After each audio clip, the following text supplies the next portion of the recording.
سبحانك لا علم لنا إلا ما علمتنا إنك أنت العليم الحكيم رب اشرح لي صدري ويسر لي أمري واحلل عقدة من لساني يفقه قولي رب زدني علما رب يسر ولا تعسر وتمم بالخير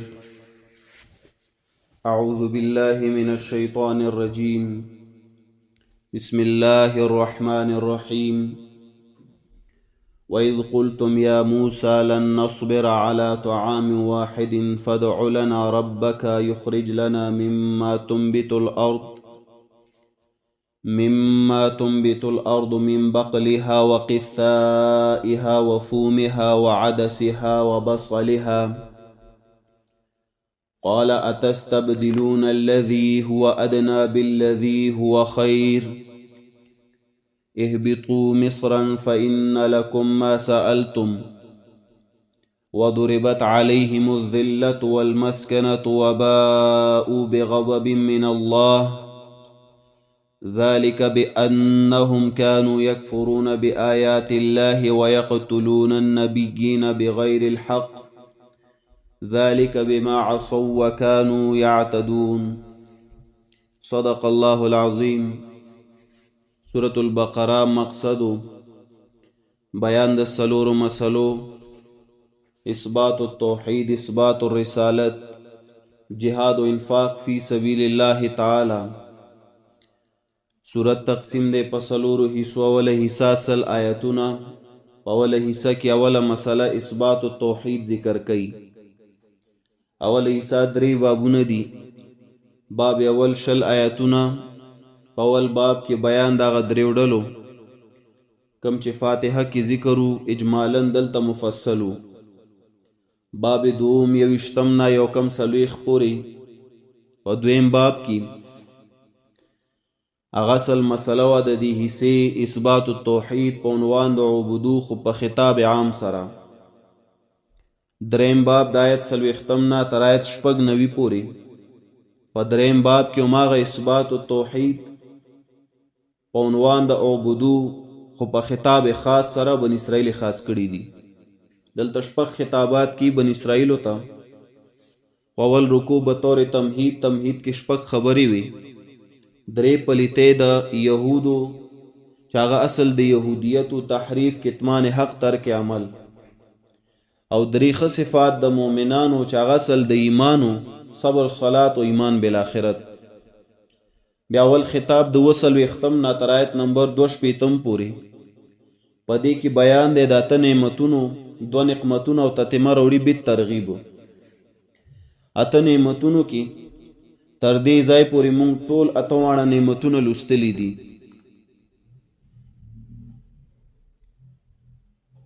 او په هغې کې یو نقمت هم مونږ بیان کړی دی.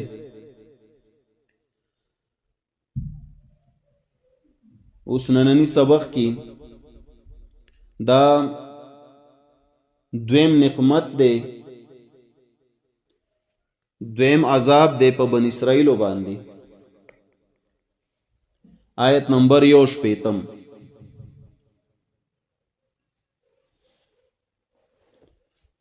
دا دویم نقمت دی په بن اسرائیلو باندې. دویم عذاب دا غي ذکر دی. نو گویا کې دلته ذکر دی د عذابونو په بن اسرائیلو چې دا در اصل تخویف دنیاوی دی.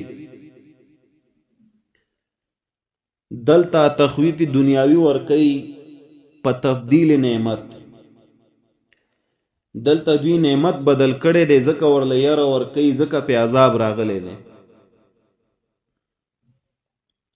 او وروستو چې کم اول عذاب په آیت نمبر 1 کې هغه هم تخویف دنیاوي و، خو هغه په تبدیل قول سره. هلته قول بدل کړی، فبدل الذین ظلموا قولا غیر الذي قیل لهم. نو وروستو هم تخویف دنیاوي و خو په تبدیل قول سره. او دلته هم تخویف دنیاوي دی خو په تبدیل نعمت سره. نو دا دوانه تخویف دنیاوی دی، په دنیا کې په الله د عذابونه راوستیو. نو دا ذکر دی په بن اسرائیلو باندې د عذابونو په دې دو نقمتونو کې چې په هغې کې یو مونږ لوستی او دویم اوس وایو. دا دویم نقمت دویم عذاب دې دپاره عنوان مونږ تړو الذلة والهوان بسبب الکفران. الذلة زال سره لیکل کیږي، والهوان بسبب الکفران، ذلیل کول او خوار کول بسبب الکفران په سبب د انکار د دوی د الله د نعمت بے قدری کړي، د الله نعمت دوی بدل کړي، د هغې مطالبه یې کړي، نو د هغې د وجې باری تعالی دوی ذلیل او خوار کوي. نو عنوان د دې آیت څه شو؟ الذلة والهوان بسبب الکفران، ذلیل کول او خوار کول د دوی په سبب د انکار، په سبب د ناشکرۍ د دوی.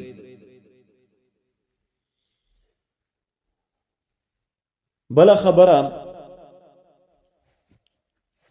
اول په آیت کې یو سبب د عذاب ذکر کوي چې هغه سبب د عذاب څه شی دی چې دوی مطالبه کوي فدع لنا ربک یخرج لنا مما تنبت الارض من بقلها وقثائها وفومها وعدسها وبصلها. او بیا وروستو د پاره د استمرار د عذاب چې دا عذاب بیا په دوی باندې همیشه و، نو هغې د پاره بیا څلور نور اسباب ذکر کوي. یو سبب ذکر کوي یکفرون بآیات الله، دویم ویقتلون النبیین، دریم عصو او څلورم یعتدون. نو اول په آیت کې سبب د عذاب ذکر کوي چې دا عذاب په دوی باندې د ذلت او د خوارۍ ولې راغلی، نو هغه یو سبب په سر کې ذکر کوي. هغه څه شی دی؟ یخرج لنا مما تنبت الارض من بقلها، چې دوی ناشکري کړې د نعمت. او بیا په آخر کې په استمرار د عذاب چې دا ذلت او خواري په دوی باندې همیشه د پاره الله ساتلی، نو هغې له بیا څلور اسباب ذکر کوي چې دا څلور کارونه کول ځکه پې د عذاب بیا همیشه شو. هغه څلور کارونه سو؟ یو یکفرون بآیات الله، دویم یقتلون النبیین، دریم عصو، څلورم یعتدون. دا د دې آیت حاصل دی. بقایه لفظي ترجمه ده آسانه ده. نو په آیت کې مونږ دوه خبرې وکړې، یو عنوان د آیت، دویم نقمت په بن اسرائیلو، دویم عذاب په بن اسرائیلو، یا دویم تخویف بن اسرائیلو ته چې هغه څه شی و؟ الذلة والهوان بسبب الکفران. دویمه خبره په آیت کې مونږ وکړه، د آیت حاصل چې په سر کې یو سبب ذکر کولو د دې عذاب چې د عذاب د ذلت او د خوارۍ په دوی ولې راغی، نو سبب یې څه چې دوی نعمت بدل کړ د الله. او بیا د آیت په آخر کې چې عذاب په دوی باندې مستمر شه، همیشه شه، نو دا ولې هغې دپاره بیا څلور نور اسباب ذکر کوي په آخر کې. یو د الله په آیتونو کفر وکړه، دویم انبیا یې وجل، دریم نافرمانیانې کول، او څلورم حد نه تیرې کول، بدعت کول. ځکه وَإِذْ قُلْتُمْ یا موسی، او کله چې وویل تاسو یا موسی او موسی، موسی علیہ السلام ته خطاب کو دی بن اسرائیلو. ګوره خطاب دی موجودو ته کوي، حالانکه د دې مشرانو موسی علیہ السلام له خطاب کړي. په مدینه کې چې کومو هغوی ته وایي وَإِذْ قُلْتُمْ، او کله چې ویلیو تاسو، یا کله چې ووی تاسو، دوی خو نو ویلې، مشرانو ویلي. نو دوی د خپلو مشرانو اتباع کولو ځکه دوی ته نسبت کړی دی.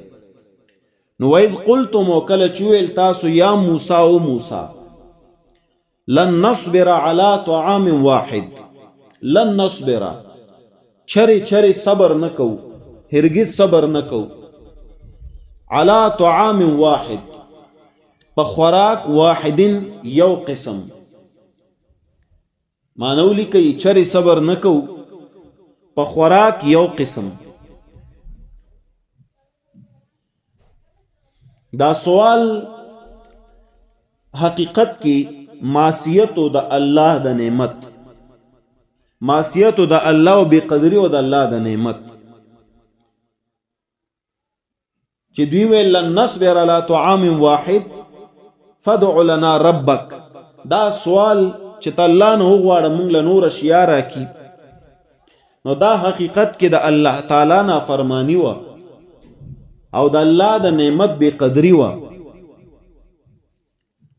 دی چې دلته دا سوال کړی دی. او یادو ساتئ دا تحقیر او کفران نعمتو مو د الله تعالی داغه نعمو دو نعمتونه چې الله پې کړي من او سلوا په شکل، د هغې تحقیرو، هغې ته په حقیر نظر کتلو، او بل کفران د نعمتونه الله ورکړي د هغې ناشکري کولو. نو دا حقیقت کې د دې دا سوال کول دا د الله رب کریم معصیت دی، داغه نافرمانی کول دی او تحقیر او کفران د نعمت دی.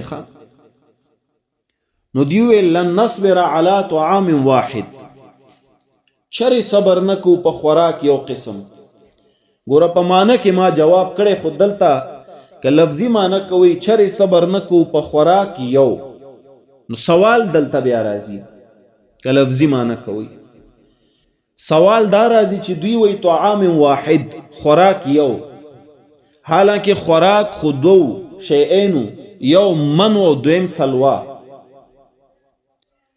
لکه آیت نمبر 55 کې وانزلنا علیکم المن والسلوا، خوراک خو دو، دلته دوی وی طعام واحد، خوراک یو. نو د دې جواب ما تاسو ته په معنی کې وکړه، خوراک یو قسم. وای کې دراصل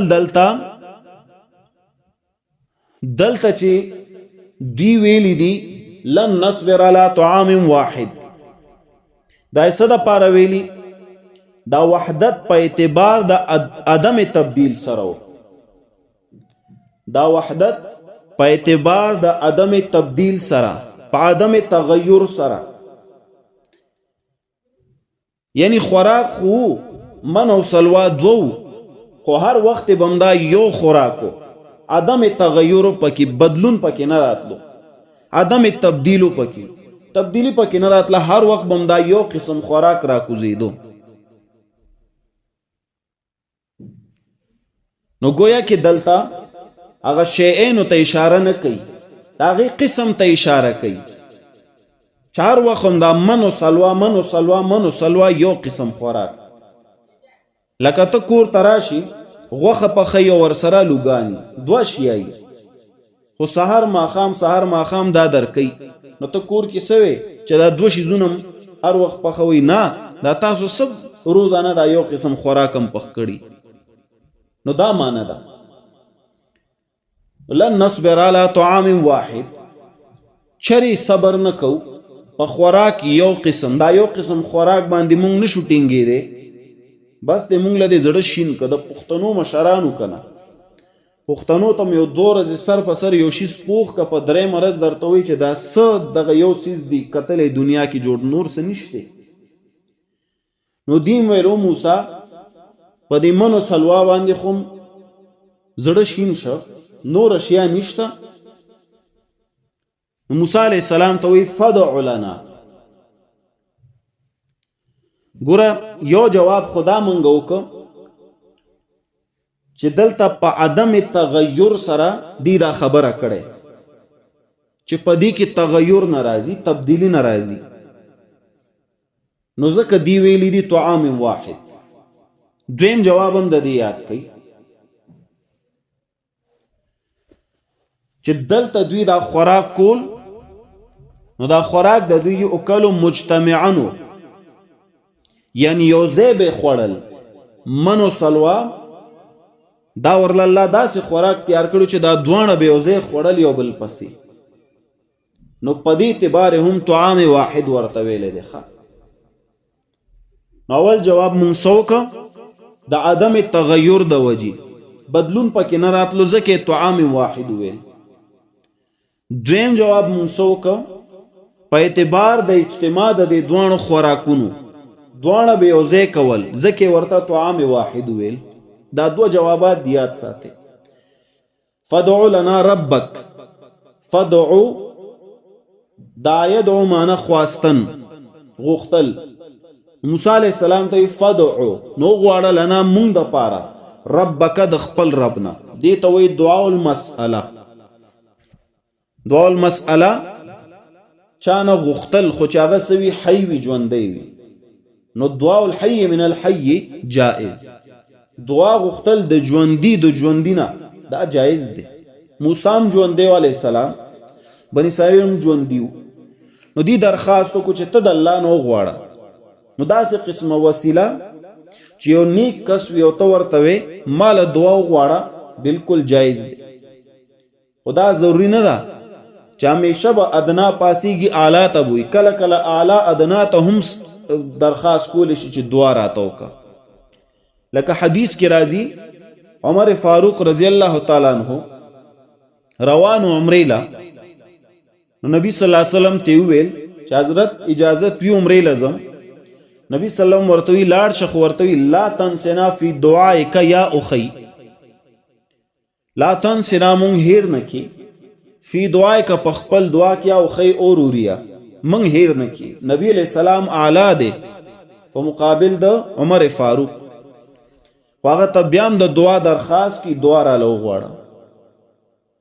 نو دعا کله کله ادنا کسنم غوښتی شي، څه پته لګي ستا قبول نشي داغه قبول شي. دعا هر چا نه غواړي. مونږ ته همیشه خلک وایي دعا راله کو. ولې؟ و یاره ته د قرآن درس کې نو کوم دی که نه، دا خو یو عمل دی ځان له کومه. نو زه ورته یم چې دعا زه به هم درله کوم ته هم مونږ له کوه. دې کې شرف او دغه ته تاسو ډیر زیات توجه مو ورکوئ. چېرې دا سړی ګناهګار دی دا به راله څه دعا وکړي. نه، دعا قبلېدو دپاره دا شرط نه دی چې دا زبرګ الهي وي. کله کله د زبرګانو دعا رد کېږي، د انبیاو رد شوی دی. نو دعا د هر چا نه غوښتی شي. نو دی موسی علیه السلام ته ویل فدع لنا نو غواړه مونږ له ربک د خپل رب نه. ګوره رب لفظ یې دلته ولې ذکر کړ؟ لکه هغوی ته پته رب معنی د پالون کې چې څوک پالي. نو هغه رب زمونږ پالنه کوي، ستا پالنه یې کړی، زمونږ پالنه یې په من او سلوا سره کړی. ما هغه رب ته وایي چې زمونږ پالنه په دې نورو نعمو وکړه. نو فدع لنا ربک نو غواړه مونږ له ربک د خپل رب نه، خپل پالون کې نه چې تا پالي داغه نه وغواړه. ګوره دې ځای کې موسی علیه السلام ته وایي ډایرکټ د الله نه سوال وکړه، دا نه چې په منځ کې ته وسیله راوړه. موسی علیه السلام هم ډایرکټ الله ته څه وکړو؟ سوال وکړو. مخکې ما ذکر کړي که نه چې وادي تیح کې دې له تیار خوراک راتله من او سلوا، خو دوی ډېر زیات تنګ شو په دې یو قسم خوراک په من او سلوا باندې. نو دوی درخواست وکړو چې من او سلوا موږ له نه دی پکار، موږ له نور نعم راکه. خدا درخواست حقیقت کې بیادبي وه، تحقیر و کفران نعمتو. اوس د دې الفاظو نه وګوره اندازه کېږي. یخرج لنا مما تنبت الارض، یخرج چې راوباسي الله لنا مونږ له مما دغه څه نه تنبت الارض چې زرغونی ځمکه. دعا د څه شي وغواړه؟ دعا م ورته ښیي چې دا وغواړه. الله ته دا سوال وکړه، الله ته ووایه یخرج لنا وباسه مونږ له مما دغه څه نه تنبت الارض چې زرغونی ځمکه، چې ځمکه یې زرغونی، ځمکه یې راوباسي، نو مونږ له هغه وغواړه. ګوره دلته دوه الفاظ یې راوړو، یو یخرج او بل تنبت. نو یخرج او ینبت دلته تقریبا معنی یوه ده، خو لږ فرق دی پکې. اخراج معنی داسې ویستل چې په هغې باندې ستا قبضه راشي، لکه واښه وي په پټي کې ته ورته لاس واچې او هغه راوباسې ستا قبضه کې راغی. او لفظ ینبت چې راوړی دا داسې ویستل وي چې ځمکه صرف هغه تیغ درته راوباسي د دانه د نوچ وي د هغې نه تیغ راوځي ځمکې د سر د پاسه دې ته زرغونول وی. نو دوی یخرج لنا داسې ونه وی چې ینبت لنا وباسي مونږ له د ځمکې د پاسه نه چې زمون قبضه کې هم راشي ځکه کله کله فصل وشي خو په هغې باندې سیلاب راشي هواګانې راشي نو هغه تباه شي. نو دوی وایي داسې سوال وکړه چې زمونږ په قبضه کې راشي مونږ نه چېرته ونه تښتي. د دې خوی ډېر زیات د لوږو خوی لوږه پرې ډېره راغلی وه سینو خوړلې. نو یخرج لنا وباسه مونږ له مما دغه څه نه تنبت الارض چې زرغونۍ ځمکه چې د ځمکې نه راوځي. نو اوس مزید وضاحت دی د دې وروستو جملې من بقلها و قثائها و فومها و عدسها و بصلها د خوراک تعین یې کړی دی چې صحیح ده دا اشیا چې په مونږ الله خوري تیار من او سلوا د دې په بدل کې دی الله مونږ له څه شی راکړي یخرج لنا مما تنبت الارض چې ځمکه څه شی زرغونی بس هغه د مونږ له راوباسي یا د مونږ له راکوي. ګوره دې ځای کې یو بل اعتراض راتلی شي د دهریانو د خوا. د دهریانو دا عقیده ده چې وی هر څه په خپله کیږي. نو طالب دلیل درکې چې وګوره زرغونول چې کوي ځمکه کوي دلیل څه دی وایي دې ځای کې قرآن کې راغلی یخرج لنا مما تنبت الارض چې زرغونی ځمکه نسبت د زرغونولو ځمکې ته شوی چې وی ځمکه زرغونی دا تخم او دا غینه تیغ راوباسي دا ځمکه کوي. نو نسبت ځمکې ته شوی نو وی ارس په خپله کیږي. حالانکه دهري ته ووایه چې بدبخته بې عقله رستو لږ وګوره رستو یې یخرج لنا دا یخرج کې ضمیر چا ته راجع دی الله ته. دا فدع لنا ربک په دې کې چا ته درخواست دی الله ته چې الله نه وغواړه. نو صرف دا یو ټکی دی لیدلی. نو وروسته وایي فدع لنا ربک رب نه وغواړه بیا و یخرج لنا دا خروج څوک کوي درله د دې اشیاو هغه رب کوي د دې ضمیر هم الله ته راځي. نو یخرج لنا مما تنبت الارض بیا وایي دا ځمکه څه شی زرغونی نو د هغې وضاحت کې من بقلها یعنی بقلها د سبزیانو د هغې نه. بقل سبزیانو ته وایي په عربۍ کې بقاله د سبزیانو دکان ته وایي. دی وجې که چېرته لاړئ نو تاسو به بیا وګورئ په عربو کې د سبزۍ دکان چېرته یي په هغې باندې بقاله لیکلي. نو بقل معنی سبزیانې او بقل اسم عامه دی. بقل څه شی دی اسم عامه ټولو سبزیانو ته دا شامل دی. کاغه تورې دي کاغه بنډې دي کاغه سلاد وغیره چې هر یو شی وي. نو لفظ بقل تمامو سبزیانو ته شامل دی. نو ځمکه څه شی زرغونۍ سبزیانې تورې وي دارنګ باتینګړ وي نورې سبزیانې وي بنډې وي سلاد وي مولې وي دا اشیا دې موږ له راوباسي.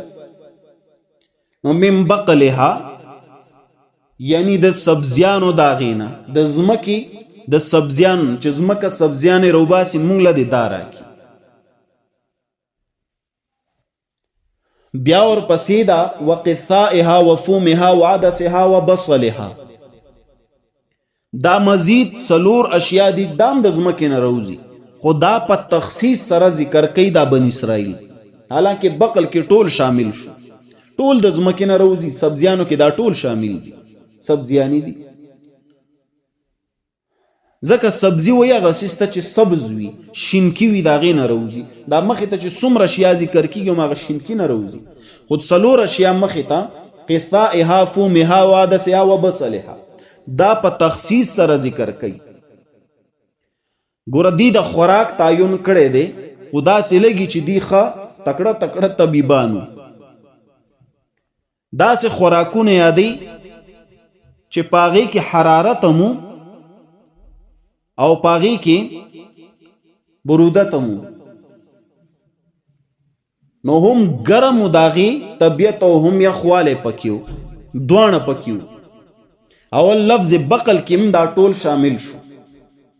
او بیا دا څلور اشیا چې به تخصیص سره ذکر کوي نو د دې اثر داسې و چې په دې کې حرم څه ګرم او څه په دې کې یخ و. نو دین هم دا معلومیږي چې په دې کې ښه طبیبانو ځکه دا اشیا غوښتی دی، دا صحت له ښه دي، خو د من و سلوا مقابل کې نه. طبیبانو خو قمقل طبیبانو بې عقله و ډېر زیات. نو من بقلها یعنی د سبزیانو د هغې نه، وقثائها او بادرنګ د هغې. قثائها قصا څه ته وایي؟ بادرنګ ته. قصا بادرنګ ته وایي. په دې کې برودت یخوالی وي او دا لون هم وي، تازګي هم راولي. یعنی چې د چا په سرمنه کې اوچوالی نو چې دی بادرنګ خوري تازګي پکې راولي، لونوالی راولي. او بل چې د چا بدن ګرم وي ډېر نو چې دا خوري یخوالی پکې راولي، د دې اثر یخ وي. نو یوه قثائها او بادرنګ د هغې. او بادرنګ داسې څیز دی خلک یې پخی هم خو زیاتر کچه خوړلی کېږي، صحت له دا ډېر ښه دی. بیا ورپسې وفومها او اوږه د هغې. بعض علما معنی کوي چې مراد د دې نه غنم دی، نو دا صحیح نه دی. اصح قول دا دی چې دې نه مراد فوم نه مراد هماغه اوږه ده. ځکه وروستو ذکر د بقل سبزیانو نو چې اوس دلته غنم منځ ته رادننه کې دا نه ټیک کېږي. او بل په دې دلیل سره هم غنم دلته نه صحیح کېږي ځکه وروستو د اشیاو ته بیا ویلی دي هو ادنا، ادنا اشیا دي. غنم خو ادنا نه دی، دا خو اشرف دی. دې د وجې خو وایي آدم علیه السلام یې د جنت نه ویستلی و، دا دومره اوچت څیز دی. نو فوم نه مراد اوږه ده، نه کې غنم. نو دوی مطالبه کوه فومها اوږه د هغې. او د اوږې استعمال ډېر دی، تاسو خپل هم کتی شي. په تمامو سبزیانو ترکاریانو کې مونږ اوږه استعمالو، استعمال ډېر دی، نو ځکه اوږه وغوښته. دا یې به تخصیص سره غوښتی. وفومها اوږه د هغې، اوږې ته وایي. نو مونږ له اوږه هم پکار ده. دې کې حرارت دی، یعنی ګرموالی دی. د اوږې اثر ګورې ګرم وي. دې وجې سخته ګرمي چې نو اوږه ډېر زیات مه خورئ. ناسې نه چې درزو کې د دننه نه اکثر خلک خوري، ګوري ورته نه. تاسو لږ اثر د دې اشیاو د خوراکونو معلوموئ بیا یې خورئ. یاره څه چل را باندې کېږي، نو څه چل به در باندې نه کېږي چې د بار نم بړاس دن نم بړاس. نو اوږې کې حرارت ډېر وي، ښه ګرموالی. او بله خبره د دې اثر په دې کې اوچوالی هم وي، دا خشکي راولي په بدن. نو د دې زیات استعمال هم ښه نه دی چې د چا بدن خشک وي هغې له پکار نه دی چې ډېره اوږه استعمالي، هغه د تازه شیا خوري. او چې د چا بدن کې غوړوالی ډېرې خیر دی اوږه د زیات استعمالي، خشکي به راولي پکې لږ لږ. نو دی مطالبه بل د څو کوه فومها اوږه د هغې. د دې ځمکې نه اوږه هم دا دې هم راله راوباسي. دوه شو. دریم وعدسها. حدث دال ته وایي. بعض وی مراد ته مسورو دال دی، خو مراد ته دې نه ټول دالونه دي. څومره قسمونه دي ځکه دا ټول د ځمکې نه راوځي. څومره دالونه چې دي د ځمکې نه، که هغه مسورو دال دی، که هغه مهو دال دی، که هغه لوبیا نور اشیا دي، دا ټول د ځمکې نه راوځي. شینکي وي که نه اول، نو مراد ته ټول دالونه دي چې دا ټول اشیا دي مونږ له راوباسي. وعدسها او دالونه د هغې. او عدسها ګوره دالونو دپاره، ټولو دالونو دپاره لفظ داسې استعمال کو چې په دې کې دواړه قسمه اثرات موجود دي دالونو کې. څه بیا په دې کې یخ وي اثر او څه په دې کې ګرم وي اثر، خو فایدې په ټولو کې شته. وعدسها او دالونه د هغې. بیا په اخره کې وبصلها او پیاز د هغې.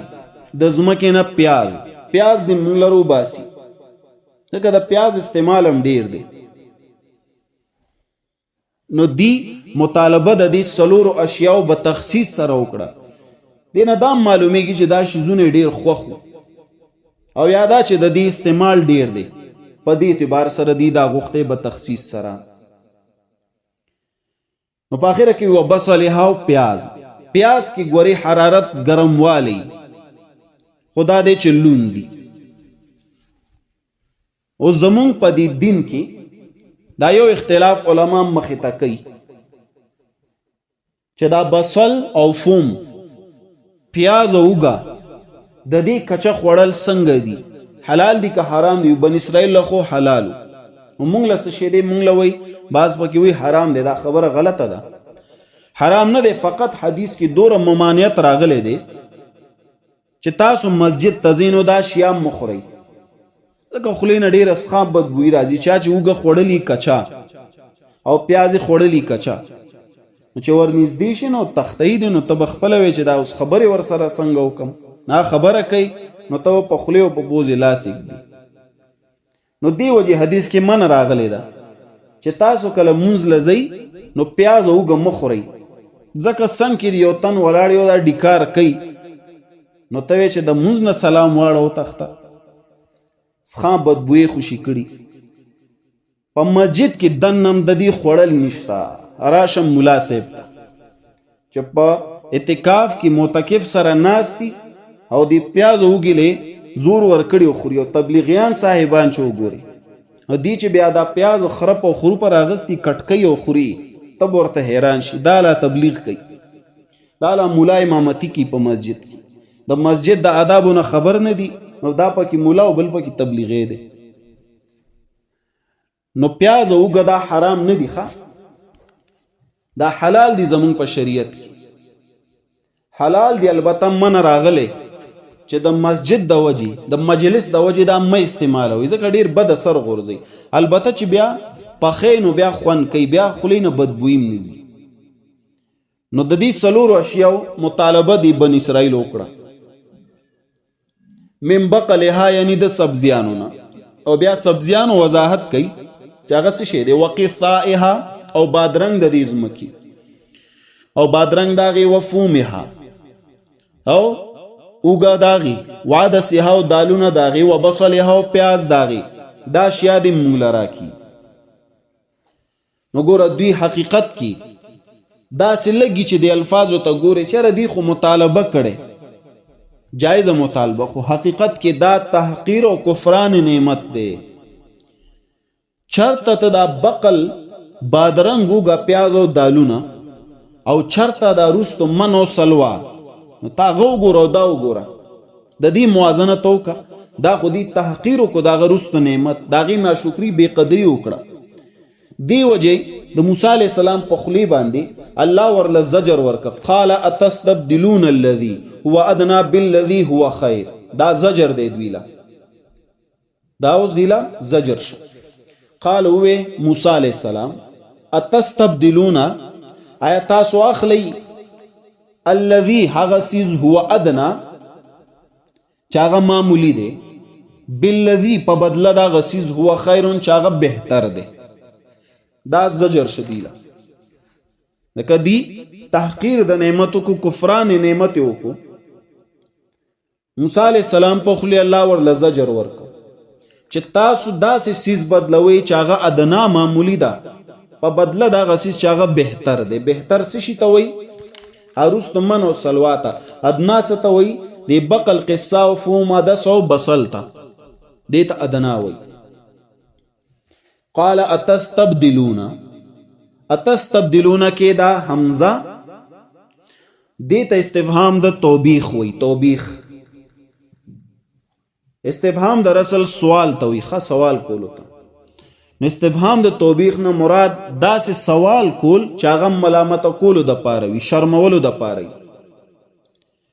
نو د دې نه چې دا سوال شوی تستبدلون، دا استفهام د توبیخ، دا سوال دې نه شوی د دې د شرمولو د پاره، د دې د ملامت کولو د پاره. د حمزه سره دا کمال وکړو. اتستبدلون ما معنا وکړه آیا تاسو اخلی. استبدال یاد ساتئ چې د دې د بدله سله کله دا مخې ته اوس را روان دی سله راځي بی باللذي کې وګورئ د بدله سله چې کله بی شي نو معنی د دې بیا کیږي اخذا د بدله سله چې کله بی راشي باللذي کې بی دا د دې لپاره سله ده نو معنی به د دې وي بیا اخذا دی وجي ما معنی والسوکو اتستبدلون یعنی اتأخذون تاسو اخلی الذي اغشیز هو ادنا چاغه معمولی دی بالذي په بدله دا غسیز هو خیر چاغه بهتر دی یو معنی یا دویم معنی تستبدلون چې په خپل معنی شي استبدال نو بیا به معنی سوي د استبدال بدلولو اغستل د یو سیس په بدل د بل سیس نو داسې معنی کولی شي آیا تاسو بدلوي هغه سیز چې هغه معمولی دی په بدله د هغه سیز چې هغه بهتر دی بدل کې اخلي داسې سیز چې هغه معمولی دی او پرېږدي هغه سیز چې هغه بهتر دی نو استبدال معنی اغستل د یو سیز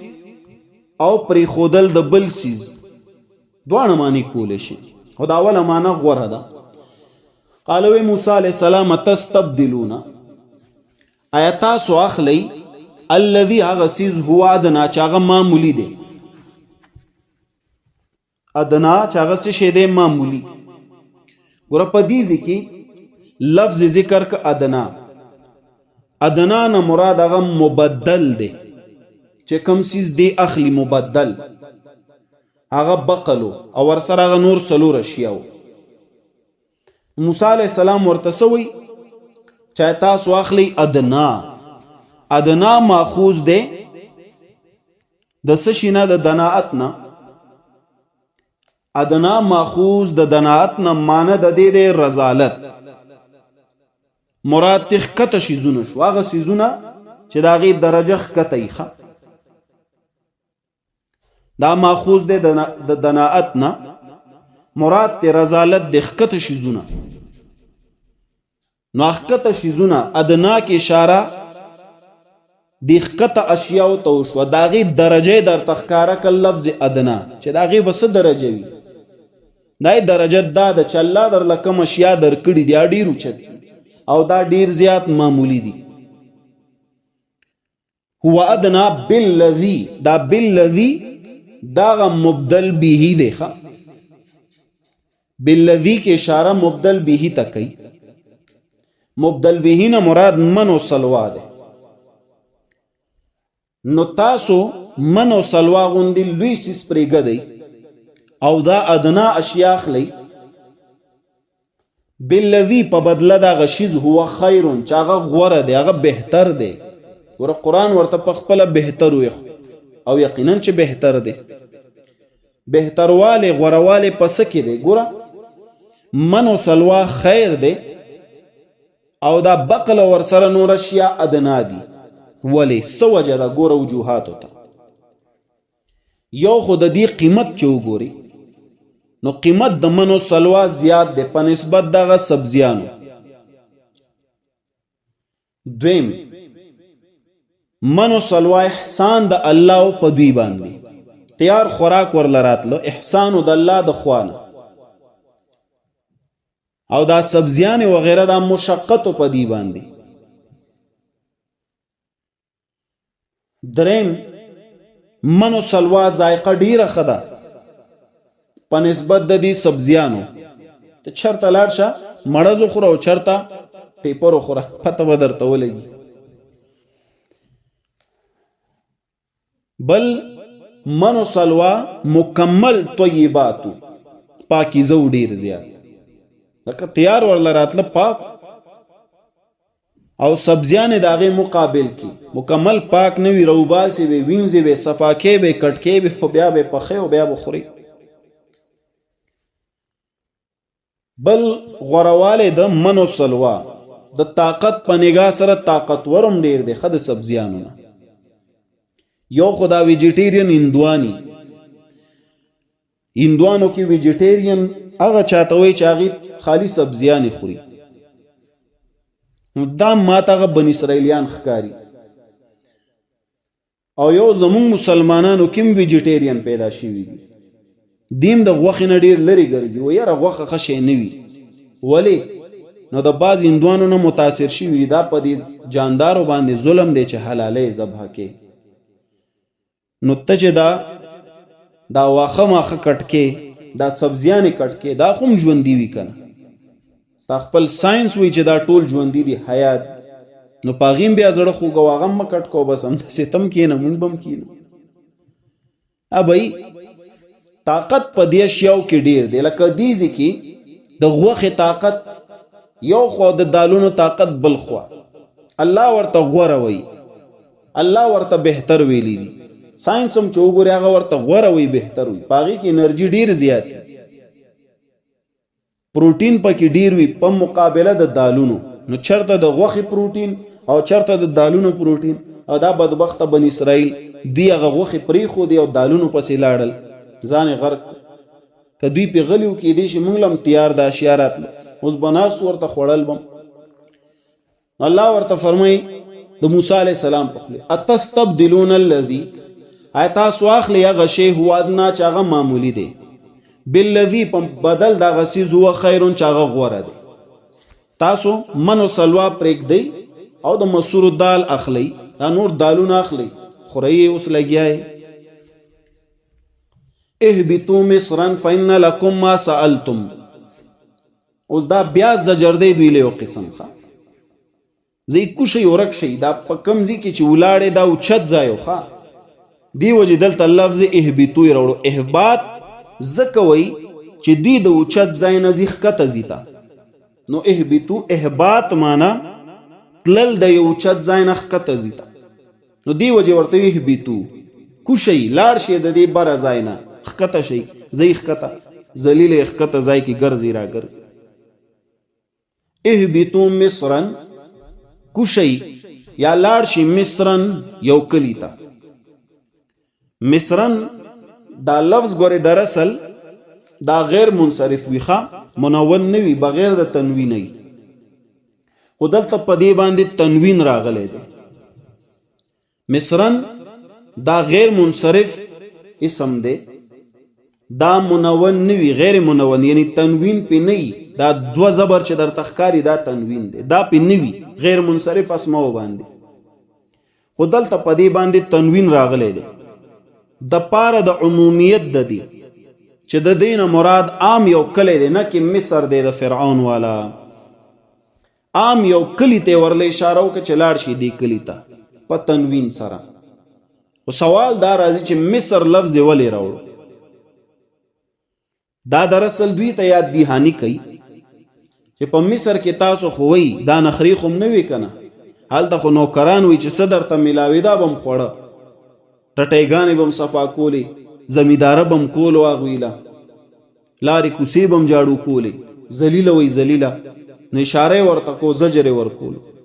اهبطو کوشئ لاړ شي مصرن یو کلی ته، مراد ته یو عام کلی دی ښه، وادي تی سره څنګ کې یو ځای ورشي هلته. فإن لکم، نو یقینا ستاسو د پاره، ما غدي سالتم چې تاسو غواړئ، تاسو چې څه غواړئ څه ته مو زړه کېږي ورشي هلته شته، ځمکې شته، زرخیزه ځمکه ده، ځان له پکې زمیداره کوئ، شوکوئ، صفا کوئ او بیا خورئ. تیار خوراک نه ځان دی په زوره محروم کو او لاړل تکلیف او مشقت ژوند ته ځان ور برابر کاغی ته غاړه کېښودو. دا د دې عقلو د دې مشرانو.